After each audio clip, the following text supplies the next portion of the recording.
এখানে মানুষ আসে মনে করেন সালপের ঐতিহ্য ঘোল মাঠা দই মনে করেন যে এটা প্রচার হয়ে গেছে, সেই জন্য মানুষের আসে, ভালো লাগে, খায় দায়। মনে করেন যেখানে ঐতিহ্য সেখানেই তো মানুষ ভিড় জমায়।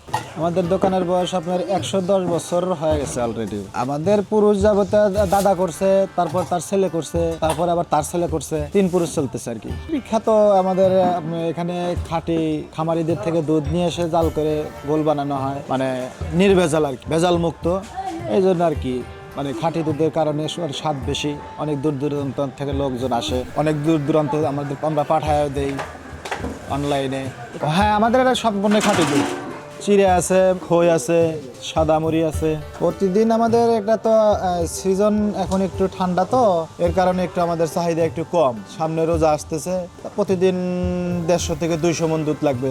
150 থেকে 200 মণ দুধ লাগে প্রতিদিন। কালেকশন আমাদের বিভিন্ন জায়গায় খামার করা আছে, আমাদের সাথে কথা বলা আছে, ওনারা প্রতিদিন সকালে এসে দিয়ে যায়। আমরা ঘোল বিক্রি করতেছি আপনার 80 টাকা কেজি, মাঠা হলো 100 টাকা কেজি। প্রতিদিন ঘোল আমাদের এখন 20, 30, 40 মণ পার ডে। সিজনের সময় 200-250 মণ প্রতিদিন।